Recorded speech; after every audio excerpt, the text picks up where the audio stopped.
Welcome to Champions of the Lost Causes. I'm your host, Marvin Stockwell, and today I'm joined by Asima Jansveld, Chief Programs and Engagement Officer for Friends of the Highline. Did I get that title right? Yes, you did. Okay, well, fantastic. Thank you so much for being on the show today. My pleasure. Yeah. And I want to mention here at the outset that we're also on a East Coast podcast road trip, Champions of the Lost Causes podcast road trip, summer 2024. And so we're out here traveling all over the East Coast, talking to people who champion causes. And we talked a little bit before we started rolling, Asima, about the life cycle of a cause. And I've read up on and seen talks on the Highline. It looms large, even for a guy like me living in Memphis. But here we are years later, and the Highline is staffed up with all sorts of professionals that do all make and manner of work. Could we start here at the outset by just saying, what is the Highline? How did it come to be? And how did you get drawn into this work? Sure. So the Highline is an elevated railway along the west side of Manhattan. It came into place originally. The corridor along 10th Avenue was used for the transport of goods to the manufacturing and the warehousing uses that were here in the 1800s. And it came to be known as Death Avenue because there were just so many pedestrian casualties from the transport of goods and a train line being at surface level. And so in the 1930s, 40s, they decided to elevate the railway and bring that transport up above. And so they created this elevated rail line along the west side. It goes in and out of buildings, and it transported goods until about the 1980, we think, was the last time that there was a train that transported goods here. Most of it was food. It was for the meatpacking uses here. The rumor has it that the last train load carried frozen turkeys along the line. That's a rumor. I don't know if it's true, but that's what we hear about the last load that was carried through. And as the rise of trucks for distribution of goods came up, the railway fell to disuse. And so from 1980 to the late 90s, it basically sat in disrepair. Natural landscape kind of took over this area, but it was inaccessible to the general public. But on the side, it was kind of this hidden secret place that people who lived in the community would come up to and use, especially for the gay community that was in Chelsea at the time. It really was this kind of popular secret place to occupy. So there were various efforts to think about what do we do with this abandoned rail line, but none of them really took it didn't advance very far until in 1999, there was an article in the New York Times about the city considering demolishing the railway. And there were a couple of residents in the neighborhood who read the article and decided to show up at a community board meeting to see what the city was thinking about. Nothing like a demolition threat to get people motivated, nothing right? like a demolition threat, certainly. I know that well. And these two guys, Robert Hammond and Josh David, who did not know each other before the meeting, happened to sit next to each other and say, wow, cool. Wow, this kind of sucks that the city wants to take this down. It's beautiful. We don't know what it should be, but it feels like something should be done to save this structure. And basically they looked at each other and they said, I'll do something. I'll support you if you do something. I'll support you if you do something. And they realized no one was raising their hands to lead this fight. And so they decided to kind of pool their resources and see what could be done. And it started this amazing multi-decade partnership of bringing together the skills of two guys who were not urban planners, who had nothing to do with park development, but just cared about this forgotten space in their neighborhood and what could be reimagined for it. And so they really and they'll both say this, it was on the backs of all the people they brought together into conversation that they were able to save this space and inspire people to think about what was forgotten infrastructure as a new thing to occupy and connect this neighborhood. Right. And so, we can go into lots of detail, but over the years, they managed to save the rail from demolition. a short portion south of where we are today in our offices was demolished, unfortunately, before this fight began, this campaign within our community to save the space. And they did a huge design competition to just get ideas about what this space could be, because they didn't necessarily think it should say it had to be a park. They wanted to see what people thought the space should be. And ultimately, the community and the designs that won the most support were to kind of capture this idea of nature that had emerged among the planks, among the rail lines, and preserve that experience for park visitors today. Wow. And so after 10 years, the first portion opened in 2009, the southernmost portion, and the last phase up at the northern end was saved and opened in 2019. Wow. That's interesting that you unpacking that story for me. It just it took me back to the kind of founding days of my own cause, because at the outset, I remember thinking my buddy is the one with the fire in the gut. I figured I'm a PR guy. I'll do my good deed and help him get it sound off with an op-ed in the newspaper. And then his newspaper op-ed caught everybody was sharing it on social media. It really caught fire. It spurred more media attention. Next thing I know, somebody wants to throw an event about the thing. And so then Mike takes his op-ed and turns it into a talk, more media coverage. And about that time, people started asking us, what did we plan to do next? And it was that moment that I realized that I had been a part of founding something. Like the very next day, we coined the term the Coliseum Coalition, and off we went, and it's like, but I think there at the outset, there's this moment of trepidation where you have that moment to say, well, I don't think that should happen. It'd be a shame. Somebody ought to step up. And then, it's the classic, you are the leader you're waiting for. Exactly. And, you pointed to the importance of marketing. That is something that Josh and Robert had background in. The idea that you needed to make people aware of what you were doing and to get people inspired. And so when they started that design competition, they were really smart in having the different ideas displayed in Grand Central Station, where thousands of people are going every day. So that really, all these people who are in New York who had no idea what the High Line was, now it was on their radar. They actually thought of it as a space. And so that was really important. Another thing they did was they got lots of New Yorkers, residents, people in this community to come up on the High Line and be photographed occupying this space with this amazing natural landscape by a famous photographer named Joel Sternfeld. Those pictures were really iconic and actually helping people understand what was up here, because so many people had never seen it. So that was also part of their marketing journey. Sure. Awareness is just so critical. Exactly. And, you think about all those New Yorkers who supported them with technical expertise, the economic impact analysis that was done. That was also, to me, a showcase. The High Line was, I would think, one of the first parks, if not the first one, to make an economic case for the creation of green space and the value it can create for the city of New York. Right. And so they did an economic impact study. They showed that to the city, and ultimately that's what helped convince the city that it was, amongst other factors, that they would invest in the capital construction of this space and work to preserve it. And the benefit to the city has been, 1,000-fold from that initial assessment. It's been over $2 billion at this point to the city in terms of real estate revenue and the development that it incentivized that was created in this area. Now it's this runaway success, but in the early days, the people who yearn for something that they can kind of see the future, it strikes me as that there are really two jobs at the outset. One is to beat the drum of civic enthusiasm and get people fired up about the possibilities, pre-vitalizing events, pop-up events, photography that evokes the potential of the space. But then there's also, you've got to do your homework and do your economic impact studies. Those are just critically important, because you've got to win hearts and minds, but you've also got to convince people skeptical, more egocentric thinking. Exactly. What's the return on investment?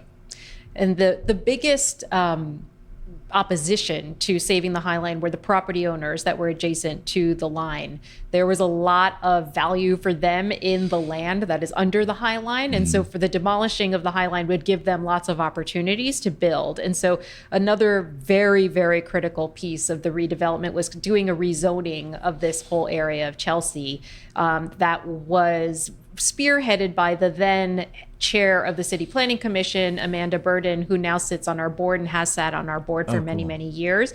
And it was really her careful consideration of how you bring the value for the property owners and put that out to the avenues and create kind of like a corridor for the High Line to continue to exist, but for the property owners to still see the value that they would have gotten in this area. Right. That got ultimately the property owners to say yes and to approve it, because they were the ones that were out there with a huge campaign against saving this structure.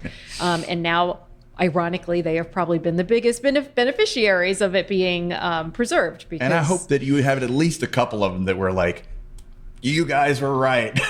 We definitely do, but I think that it's also led to so many lessons learned. Again, Robert and Josh, when they preserved this, they thought it was going to be a neighborhood park, that maybe we would get 30,000 people coming through here a year as part of their experience in this neighborhood. Instead, it's taken off as an international destination. Yeah. Robert jokes, our founder, that he knew that he had made it when the High Line appeared on a Simpsons episode. It's become part of the iconography of New York City, which is incredible. It's so gratifying, and it's a big responsibility about how we show up in this world and how we continue to engage our community. Before the pandemic in 2019, we had over 8 million visitors, which was more than the Metropolitan Museum, more than the Statue of Liberty. Wow. It's really incredible. And what does that mean for us? And how do we think about our role in community versus our role as a tourist destination, and continue to stay true to the fact that we want to be an anchor institution in this area continues to be something that we think about today. Right. Those two things, holding both those, because it's like, it's wonderful that all the rest came along for the ride, but it also presents its own set of challenges.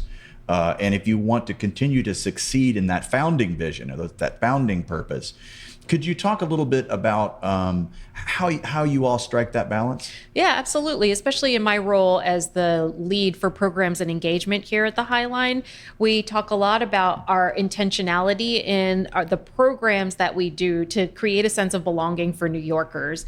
We've had a new executive director start last year who really talked about it's not enough to say we welcome New Yorkers. It's about creating that sense of belonging, that they belong here.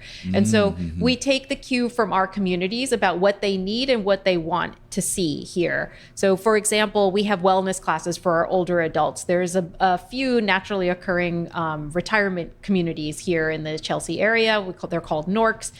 So we have a pretty robust older adult population. So we're thinking a lot about how we support not just physical wellness, but mental wellness and social connection for these populations. So we have a really popular series of Tai Chi and Zumba and senior stretch and events for our older adults to feel a connection to this park.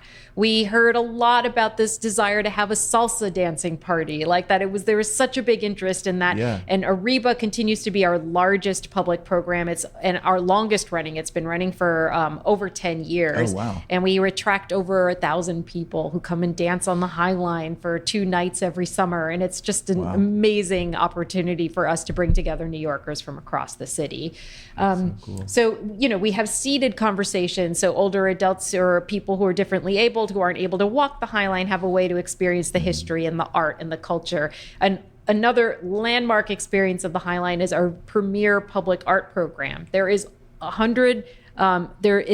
public free art along the High Line that is curated by a world-renowned curator here, Cecilia Alamani, and it is free and open to the public 365 days a year, and we're really, really proud of that program as well. Wow.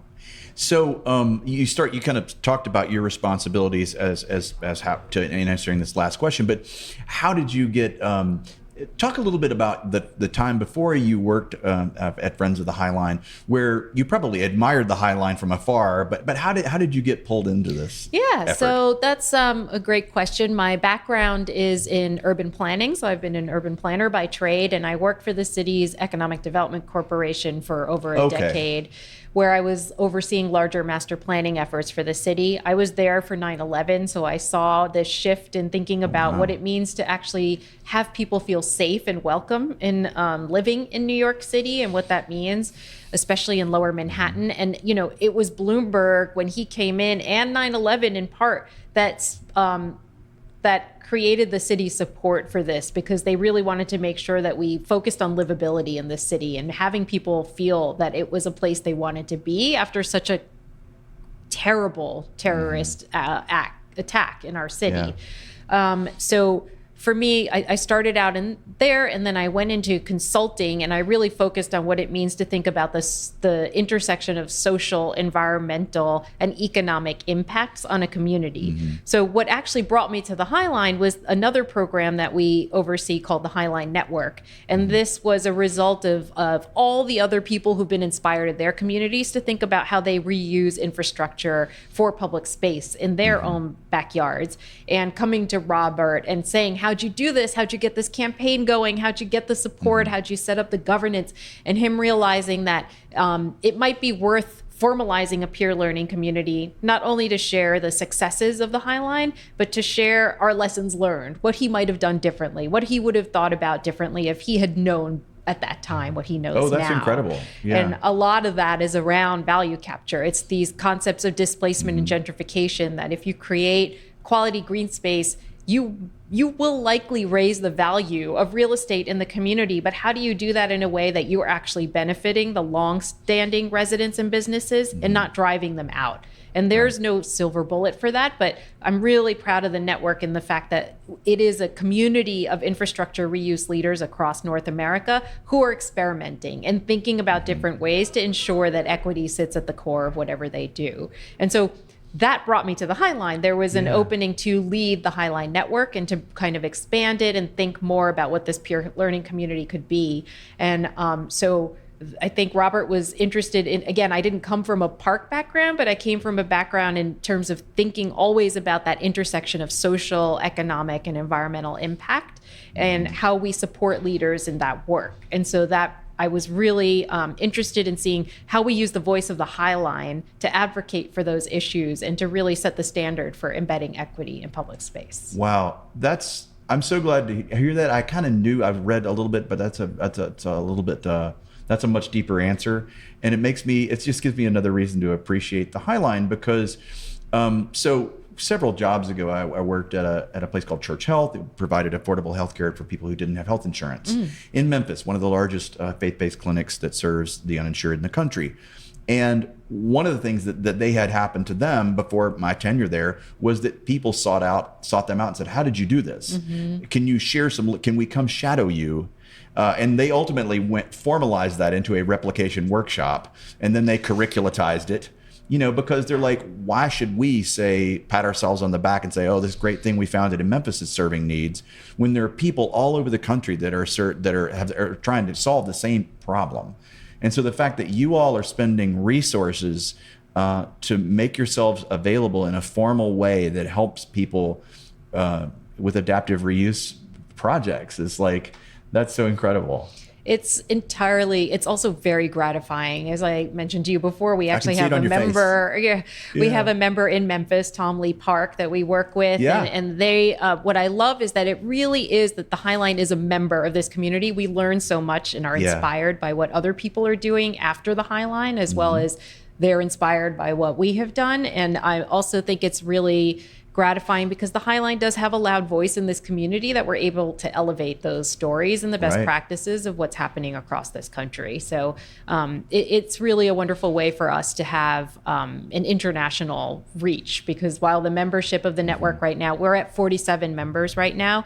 We've been very intentional about not growing too fast, because we hear from our members all the time that they all really know each other well. So if you send a group email that says, I need an example of this, you'll actually get 10 people to write back because they know who the people are on the other side. So we want to make sure we maintain that sense of a very personal touch community where my staff is able to actually know everyone individually and be able to make those connections. So it's really a beautiful thing for us to steward. The Tom Lee Park renovation is a big critical success in Memphis, and they've been racking up all sorts of awards and distinctions and traffic has increased the Tom Lee Park, and it was not without some acrimony. Absolutely. There's and that's another thing to underscore here is that oftentimes you can look at you can kind of roll the quick video and go, oh, it went from an abandoned above ground railway and look at it today. And it skips over so much of the acrimony and missteps and even steps backwards. Can you talk just a bit about maybe not unpacking the entire history of the High Line, but just maybe some that you're aware of where there's been a tough thing that you've had to work through, or maybe even something tough you're working on now, either however you'd want to answer it. Yeah, sure. So I'll cite a couple of examples. I think, again, the park was built and it was designed by probably one of the most preeminent landscape architects in the world, Piet Oudolf, based out of the Netherlands. It's a fantastic, almost botanic garden-like atmosphere that we have here that we curate. It's built in 18 inches of soil. That's the depth of most of the plant beds. And it's incredible to think about what the challenges are to maintain a garden like that, 3 stories up in the air and 18 inches of soil. So we're really proud of the horticulture team that we have, but it takes daily maintenance and care for us to make sure it stays at this standard. One of the big challenges to our gardens has been all the development that occurred around the High Line. With the large buildings that come up, you create wind corridors, you create shadows where they didn't used to exist, the sunlight goes away. With climate change, we've certainly seen a rise in temperature. And so I think that there's a lot that we have to do to rethink what plantings are appropriate where also as that occurs.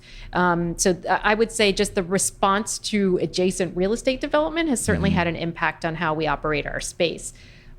Currently, actually just today, you're here on a special day, we just launched a campaign because there is a proposed new development at the northern end of the High Line in Hudson Yards. The first half of Hudson Yards was built. It's primarily commercial, as people might be familiar with if they're familiar with New York City.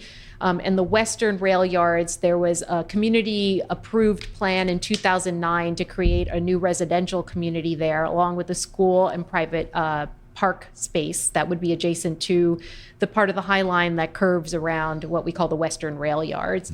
That was approved in 2009 for many reasons. They haven't been able to build that. And they have now are starting a process for a reimagined plan for that area that is primarily commercial and holds a large platform that is the size of multiple Costco warehouses up against the High Line for in anticipation of perhaps getting a casino license for them to be able to operate a casino there. So the campaign we launched today was really to elevate awareness of this proposed plan that is not what the community had approved and negotiated very carefully back in 2009.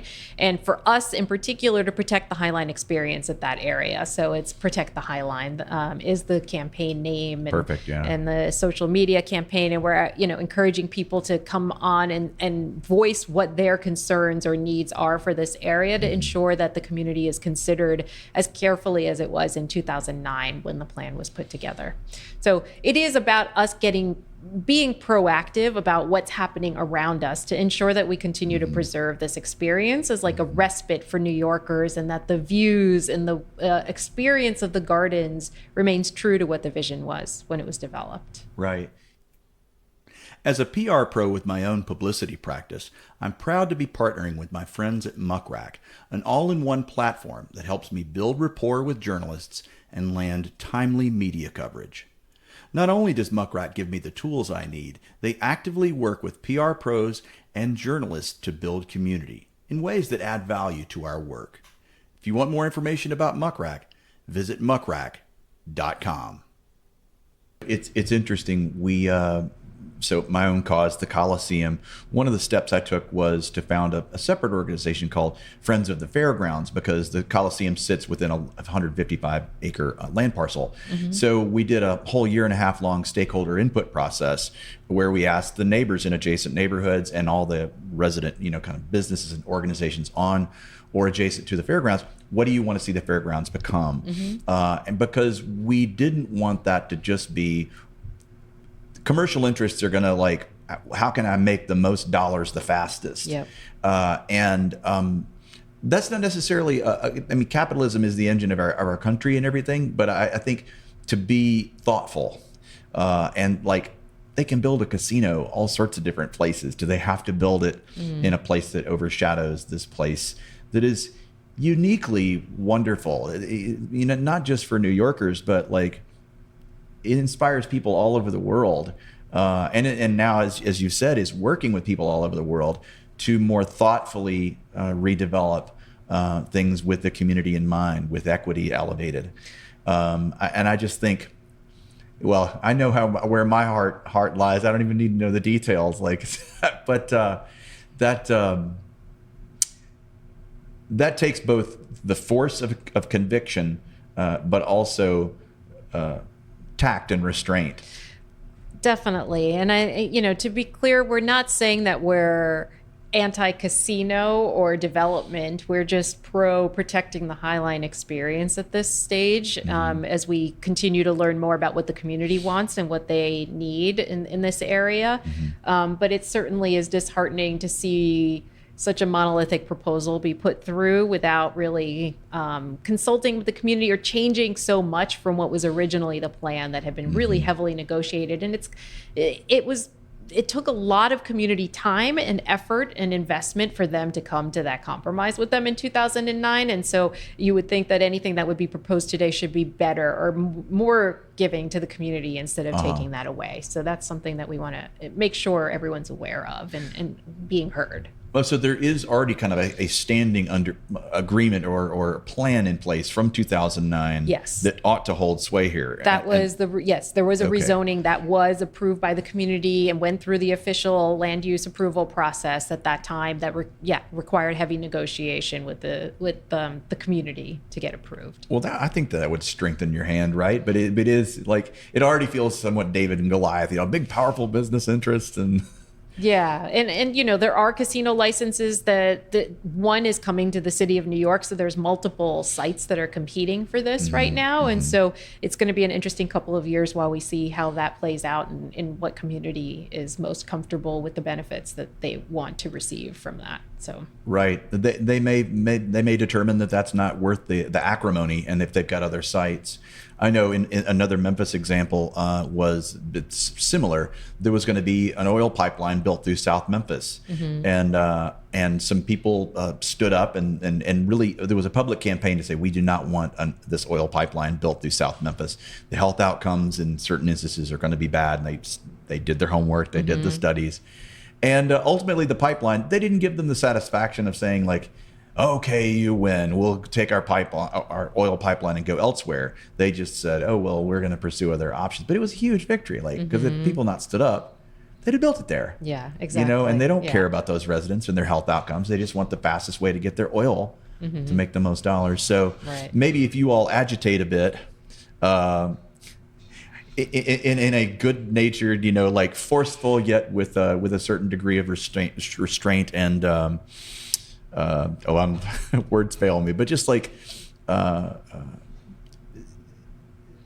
erring on the side of being, you have to be, controversy is useful, but it is you don't want to over rely on controversy. You have to be seen as being a proactive person, and you have to maintain your wits and be kind to people, etc. Something tells me you're well versed in that skill set. Well, we try here. What you're saying is that Hudson Yards will always be our neighbor, right? So that it's always important for us to think about who our neighbors are, and we are simply talking about protecting the Highline experience and making sure we can help give voice to the community concerns in this particular instance. But as you said, recognizing when it's important to stand up and fight for what you believe in, and we feel the current plan is bad for the Highline, and so we need to say something about that. There has been a tremendous amount of development around the Highline where we didn't necessarily come out in front of it to make sure that our interests were considered or accounted for in what happened. And so it's making sure we're not having things happen to us, and that we are part of those conversations, and that we're able to make sure it means that we get what we need to support our community out of those projects as well. Now, Asima, how long have you been on staff here? I've been here about 4.5 years. Okay. And you were brought on to kind of grow the network, or to kind of put more structure around it. Yes. And where do you see that going? You talked about wanting to grow it sustainably so that you could maintain personal relationships and not grow too fast. But what do you see the growth opportunity? Yeah, so we are just starting conversations because every day we have calls from people who want to join the network. And so it's not that there isn't a lack of people who are trying to reuse infrastructure across this world that are interested in connecting with the High Line. We want to grow internationally. I mean, we're talking to projects across the world all the time. Right now, we're North American, so we're trying to get to a model where we can, in 5-10 years, be able to have a membership that reflects the globe. And so that's very exciting. There's some incredible examples in different countries of infrastructure reuse. And so we're just starting the thinking on what that looks like, because there's a lot of considerations that go into that to make sure that we can support people in other countries in different kinds of, like, for example, even in North America, the membership of the network is open to nonprofits that are reusing infrastructure as public space, and they're all in some sort of public-private partnership with their city, as I'm sure you would be for your project.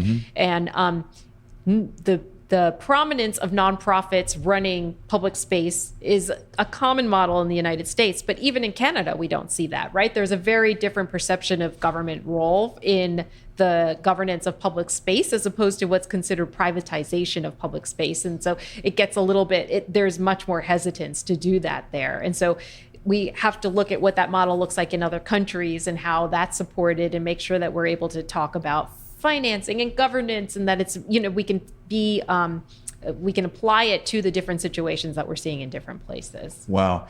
This is bringing up another example from my own work history. So after I worked at Church Health, I worked for St. Jude Children's Research Hospital. And one of the units that I was most kind of closely aligned with was our global team.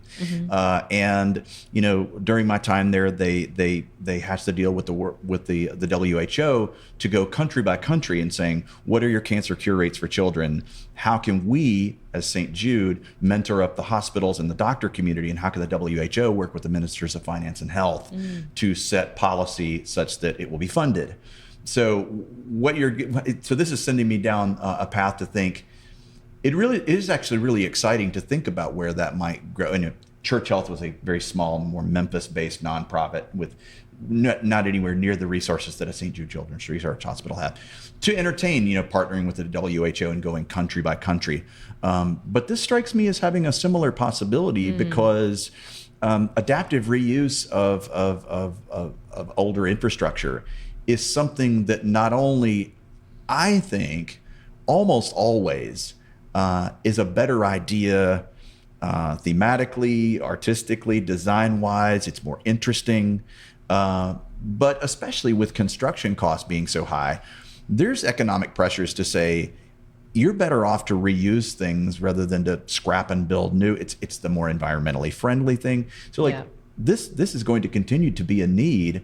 And not only is the High Line such a great inspirational example, but I can see how the lessons learned. I mean, if you all curate this area of knowledge, not only your own knowledge, but you're also, I would guess, learning from others. Exactly. So think about that nexus of what you're accumulating. That is really exciting. Yeah,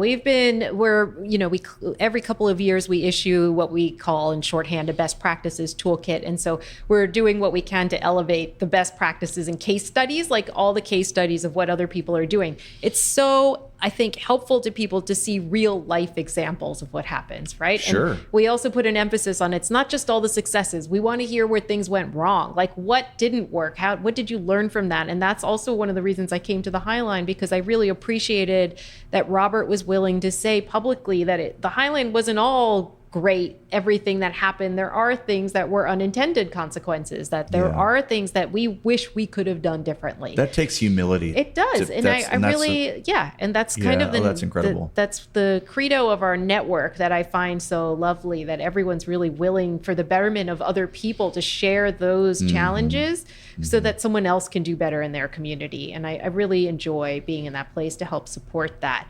The other thing I would say about the importance of the network is that and I mentioned it before, it's about this idea of embedding equity in public space. And equity is used all the time. What does that mean? And essentially, it's really about ensuring that the longstanding residents and businesses benefit from whatever's created. So when I look at the future of the network, we have our last best practices toolkit was called the Community First Toolkit, and it was all about centering community in public space at all stages of development and operation. And so my hope is the network is creating a systems change in how park practitioners think about the development of public space and how they operate them. And this idea about who's at the table when you're making decisions, how are you sharing power with your community, that these are really important questions that aren't going away in terms of the success of these spaces. And so that's the other part that I'm really excited about the network doing in forwarding that work. Wow, what a cool job you have. It is very cool. I'm very thankful to be able to do this. And you probably, like, all of your time in municipal government and all your other consultant roles all prepared you for this role. But, like, could you compare and contrast, like, what's the difference in, like, working for a more, even though it's grown to, it's not small anymore. The High Line is not small, but compared to, like, working for government, what's been the personal difference for you? Well, for me, the personal, it is interesting to have had a career that was government, private, and nonprofit at this point. And I just love the nonprofit world. I'll say first, what I love about it compared to consulting. In consulting, it felt that you always had to be paid to be smart. That if you thought something was the right thing to do, you couldn't do it unless the client had the money to pay for it. So you would stop and start based on money. And then in a nonprofit, money is always a factor, but at least you can say, I care about this. I think it's important that we do this. And you can go out and get the money, or you can try to fundraise for the things that you think are important. So I really like being in a place where you can lead with your values and your mission to get work done. I mean, that's so gratifying for nonprofit. In government, I enjoyed working for government. I stayed there for over a decade. It is slower, and you have less direct control over things because there's so many different voices. Those voices can change with every election cycle, which can make it tricky for you to have long-term sustainable change. And so I think that's a difference also for me in terms of working here in this nonprofit environment. As you take a look back and think about your founders, or maybe think about the founding of other causes you've been a participant in or adjacent to or aware of, what do you think it is about human beings? Why do we have, what is that capacity within us that's not, because to champion a cause does not necessarily lead to the traditional success and benefit metrics of money, et cetera. There's no payoff as the world would define it in its normal terms. Yep. What do you think it is inside human beings that want to make the world a better place for our having lived? What do you think is at the core of that? I wonder about that every day, and I have so much admiration for the people who do that. I would say that's the other part of the network, is that it can be lonely work, right? If you're out there trying to advocate for something that people aren't completely bought into, it is long, it is hard, and it can be very lonely. And so for me, the network also is about being a cheerleader and a champion and a support to people who are doing that.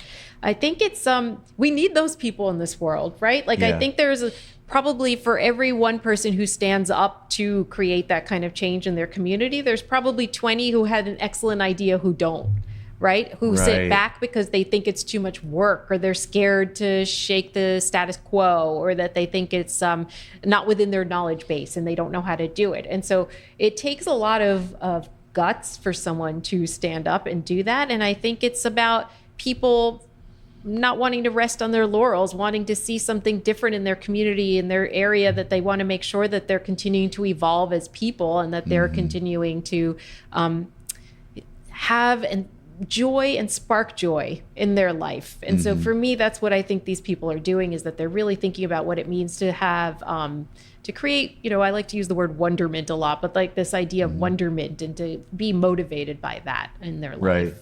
Not to be too Carl Jung here, but it's like, I think a lot about the kind of like back and forth push-pull of our higher aspirational selves, and then our ego side of ourselves. And I think the ego is the one that says, well, look, stay in bounds here, don't go crazy, like you gotta pay your bills and mow your grass and like pay your taxes and do all that normal stuff. And of course, we all need to have both sides, but I feel like our higher aspirational selves are the ones that occasionally can't resist, and they grab the steering wheel of our lives, and they do something like say try to stop the demolition of the Coliseum, or they try to save this elevated rail line and turn it into something. And I feel like the camaraderie of a network of people, having peers doing similar work, can make you feel not so alone, and can make you feel, can affirm you in a very important way at a time where you may lose your nerve.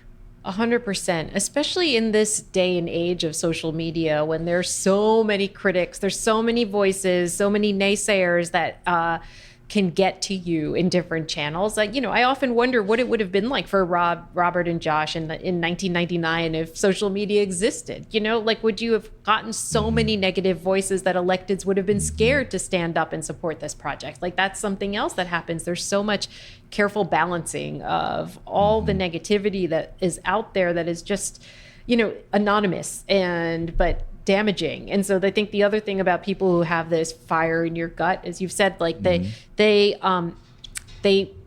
I really admire them for rising above that and sticking to their conviction. I mean, this is another small example, but when the city of New York decided that the Department of Transportation was going to start prioritizing bike lanes in New York, to try to put bike lanes through the city of New York there's a lot of opposition to that, and they stuck to their guns that this was an important mode of transportation for the city. We had to be looking to the future. You might have to lose some parking spots. You might have to do that. And I've really never abandoned it and kept going. And today we have such a high bike ridership. It's such an important mode of transportation in the city that, I really admire the agency for being forward thinking and really sticking to their guns about that kind of thing. I'm a bike commuter myself, and Memphis had their own version of this. There was opposition. The business leaders didn't want it. And now, of course, bike traffic is more likely to stop at businesses along the bike route. So it's all been proven, and same things with rails to trails. Oh, you're going to be creating a crime superhighway. Oh yeah. Now all the houses along the Shelby Farms Green Line have elevated in property value, and now the home listings tout their proximity to the Green Line. Yeah. So sometimes you just have to fight through the blocks and just not listen to the noise. Yeah. And anything that I think that bolsters you or that steadies you, like this network you just described, is an agent of stabilizing you and affirming you. Yeah. And I would just add that you have to be grounded in what your community needs or has asked for. And as long as you feel that you are representing something that is coming from the voices of the people who are going to be impacted by it, then you can stay true to it. It's easier to stay true because you have that kind of, I guess in the bike one, I'm kind of saying the opposite because it was the foreseeing for the community, right? But you also understand that you have to balance voices in that conversation as well. So. Sure. No, absolutely. So, as we kind of wrap up here, actually, before I ask you the wrap up question, look a little bit farther out into the future. We've talked about a little bit about the growth of the network, but let's wave a magic wand, Asima, and really think about what the High Line might be doing 10, 15, 20 years from now. In your wildest dreams, if everything breaks right and you succeed in the initiatives that you are thinking, that's on my laundry list, that's what I want to take this. What does that look like? Well, for us, when you are a public park, you are very restricted by weather and outdoor conditions for engagement and programming. And we would really love to move to a model where we're able to have engagement with our community and 365 days of the year. Of course, we're open 365 days of the year. People can walk here all the time, but programming to have other ways to engage our community. And that to us means some kind of indoor space. It means having some classrooms for education for kids in our neighboring schools. It means having a thought leadership lab where our network could actually have a front door. It means having a welcome center where people could come and get an audio tour or something. Like right now, it means that we could sell our retail merch out of an indoor place. And so it's just like we're thinking ahead to, if there is future development in this area, how do we get ourselves into it, or how do we take advantage of some of the space around the High Line so that we can actually create a front door and really expand the ways we serve our community in ways that are not weather dependent all the time. It can get really frustrating, especially with, climate change. Our summers are getting hotter. It gets more and more tricky to have large scale events up here. And, in the summer we have lots of visitors also. So there's also the space constraints as well. What's the staff of the High Line at this point? What's the staff? We are about 120 people right now. We are responsible for all operations and maintenance for the High Line. We are a city park, but we do everything. So we have all the horticulturists. We have an art team that's curating the art. My team, the public programs team, that's doing community engagement and putting all the programs together. Obviously, our fundraising team that's working every day to raise all the money that we need to keep this park going. And all of our operations teams, the ones who are greeting our visitors every day, that are who are managing our volunteers that help support our services, production associates to help us with anything that we do on the park, keep the park clean. So that's all housed in our office here. And one would assume if you come up with indoor spaces and then class structures, that's you'd have to continue to staff up on that front, which requires more resources. Exactly. Yeah. Of course. So no shortage of work ahead of you, Asima. Nope, but it's all very exciting. Very exciting. And it's like a great place to be, to have such a successful park and to continue to build on that. Sure. What an exciting place to be professionally, but also, and I know that you're day in, especially with the network, you're interacting with people in other cities, but that's got to make you feel good that not only are you broadly inspirational to others, but you're really helping people redevelop infrastructure more thoughtfully. Yeah, I think that's something that even for our staff, we always have to remember, like if you take a step back and you get to visit people in other cities, that you forget how much of an impact the High Line has in other places. You're going to get, you're centered here in New York City, but it really means a lot to people. And it's important for us to continue to be a leader, a thought leader in innovation and what it means to create a public space that's successful for community. Yeah, and occasionally you got to come to Memphis and walk see Tom Lee Park and Mud Island, right? Absolutely, yes. How long ago was that? I was there Labor Day, the opening weekend for Tom Lee Park. Okay, cool. Yes. Oh, very cool. It was really special to be there. And loved walking on Mud Island. I was there with my daughter and we had a great time. Ate some great barbecue. Great. Well, since you toured, they've really got the Riverwalk back. They've cleaned it. They've kind of fixed some of the piping and everything, and it's filled with water. So it's filled with water now. Now sometimes they drain it, and they're working on it, right? But I have seen it. We had some media out covering the project I'm doing on Mud Island, and he goes, the NBC affiliate cameraman is like, do they still have that scale of the river? And I'm like, yeah, it's right over here. So I walk him over there, and it was just absolutely filled to the rim with water, as it had been in its heyday back in the 80s. And he's like, oh, this is great. It's full of water again. And I just think that that Riverwalk looms large in Memphians' collective memories. I'm 54, so I was in 7th grade when Mud Island opened in 82. And I remember we went as a family on opening weekend. So it's rewarding for me to be working on a project, Baron von Opperbein and the River of Time, an immersive experience inside the old Mississippi River Museum, to be working on a project there and to be engaging with the people, because a lot of people's thought is that the island, it's true, it's not used to its extent, and that's the reason people want to see investment in it. And I think that's coming.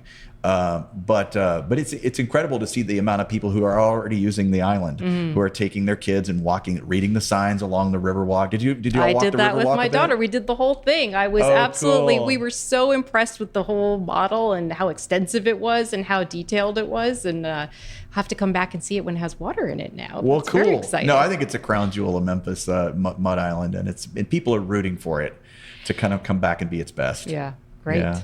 So in wrapping up, is there anything that I maybe didn't think to ask that you'd want to speak to, Asima?